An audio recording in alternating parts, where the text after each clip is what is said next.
Hi, welcome to Binance Academy's Blockchain Fundamentals course, where we will give you an introduction to blockchain technology. By the end of this course, you should know how a blockchain works at a high level, its use cases, and limitations. Let's dive in.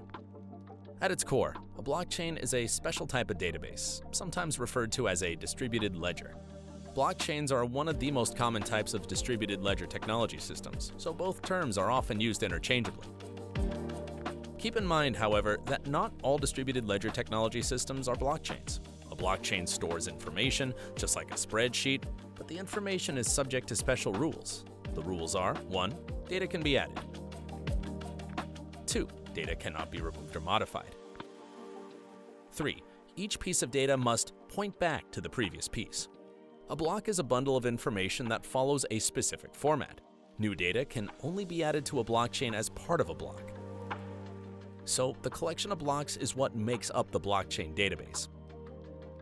But one thing that makes blockchains unique is the fact that each block is built on top of the last one.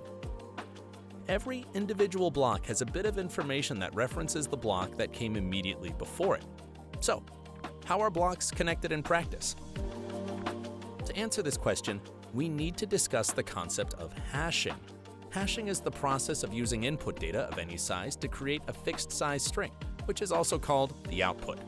And this is done through mathematical operations known as hash functions. We can use all sorts of input with variable sizes such as text, images, and videos, but the output, or the hash, will always have a predictable length. The length of the hash depends on the hashing algorithm being used. In other words, hashing consists of taking data of any size and passing it through a function that produces a fixed size hash. In blockchain systems, each block has its own hash that functions as a unique identifier, and every time a new block is created, its hash has to be produced based on the hash of the previous block. So the short answer to our question is, blocks are connected through hashes. Note that each block hash is unique, because the odds of finding two pieces of data that produce the exact same hash are virtually impossible. In cryptography, we call this a hash collision. It describes the situation in which two different inputs produce the same hash as output. Therefore, being resistant to hash collisions is what prevents blockchain data from being tampered with. Why is a tamper-proof database like the blockchain useful?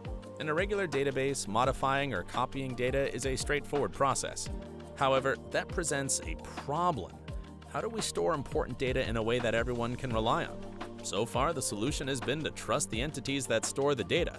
Still, that trust can be misplaced and abused. The great benefit of blockchain is that there's no central authority that everyone needs to trust for the system to work. This means that a blockchain can act as a single source of truth in the digital world. It allows a network of users to agree on what the database contains and to synchronize any new updates. The peer-to-peer architecture of blockchains is made of a distributed network of users, each having equal rights. Updates don't need to go through a central coordinator. Every user on this network downloads blocks from others in order to create their own copy of the database. For all these reasons, we may describe blockchain as a trustless system. What are the implications of a distributed network which revolves around a single source of truth? It means security and redundancy. A blockchain can have tens of thousands of users, each storing their own copy and talking with peers.